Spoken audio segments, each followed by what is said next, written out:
New guitar day yesterday, minor surgery today.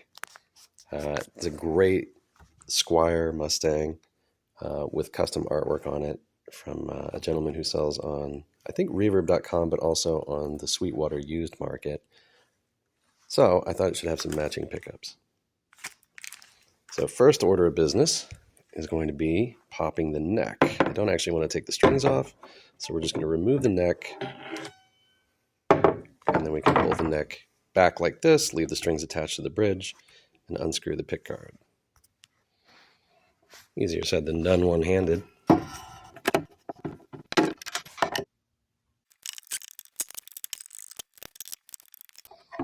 right, then we carefully pull the two apart. Oh, maybe pause. Clunky, but it works. So next order of business, best way to do it is probably just to take the entire pickguard off.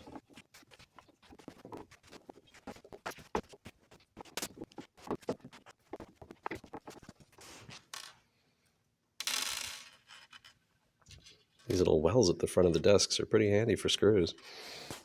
Okay, I've actually been pretty curious to see what's underneath these pickguards. I've heard rumors on the forums that it's what's called a swimming pool route or a universal route where the entire body is just completely routed out, kind of like the neck pocket. So you can put any kind of pickups in here you want. You just have to change your pickguard.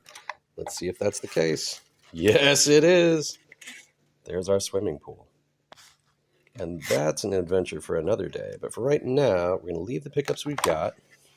These are these are kind of the standard low-end single coil pickups where they've got two ceramic magnets on either side of steel pole screws, which actually makes for a much thicker sound than traditional Fender single coil pickups, which would just have these pole pieces themselves be the magnets.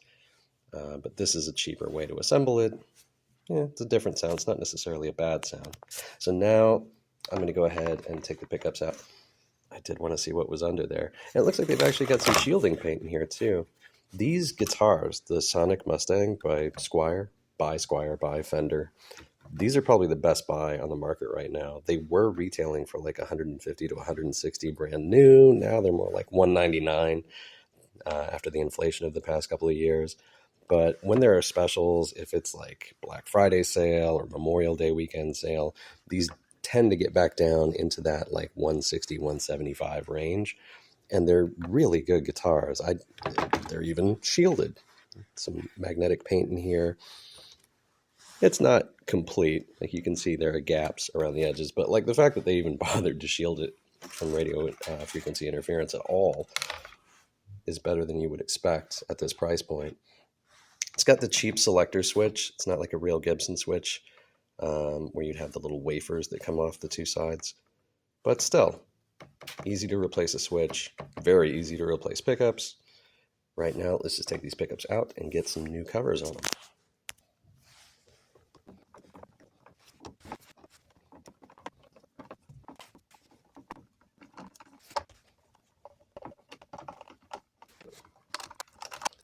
Now, at the moment of truth, we get to find out whether or not the pickup covers I bought are an exact match for the Squier. I got these from, I think it was Guitar Parts Factory. I think they're reverb.com shop. But you can find similar covers without the holes in them, like a Strat would have.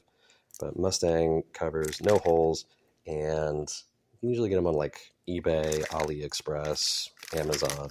The Amazon prices tend to be higher, and you don't necessarily get a better product. It's usually the exact same thing that you would get for like a few bucks on AliExpress. All right. Do they fit? Look at that. The screw holes match up. That's great. The springs are sticking to the magnet. All right, let's get these on here.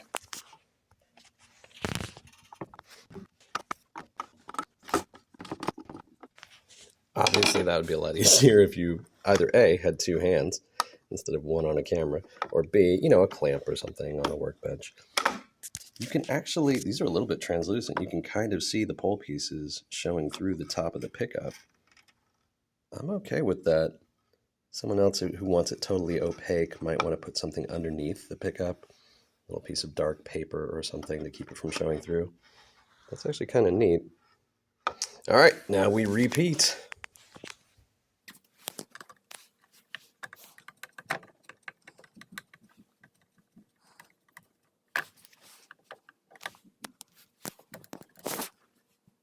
I set my pickups really low, so this is the treble is a little bit above the pickguard, and the bass is like almost flush.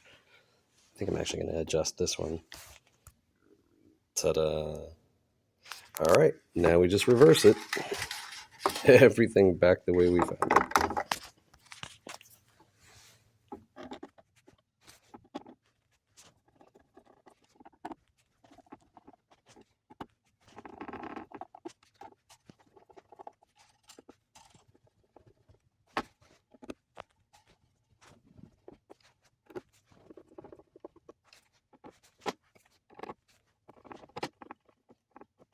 Good enough.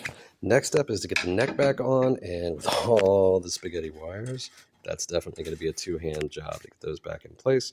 So back in a second.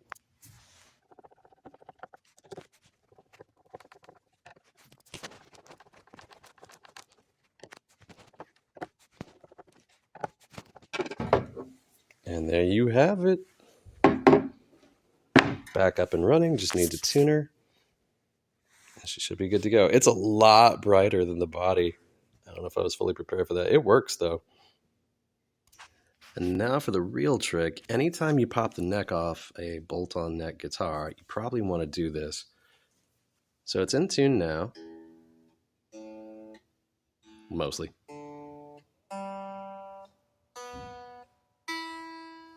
But if we loosen up the screws on the back of the neck plate, just a little bit, not completely, because that's going to pull the neck off. If we do like maybe 3 turns. 1, 2, 3. Or 3/4 turns. 1, 2, 3.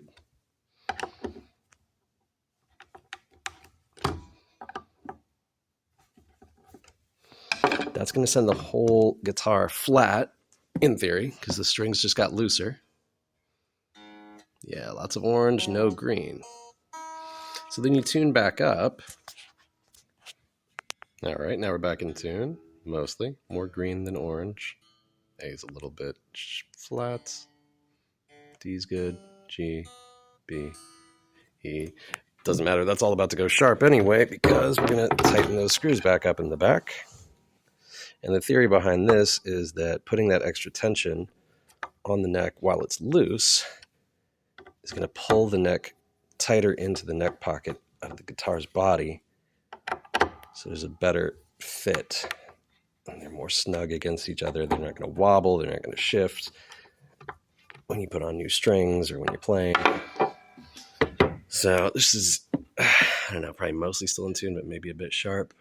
Ooh, yeah, that one's going from an E to an F note. A is very sharp. So I'll detune back to regular tuning, but that's the trick.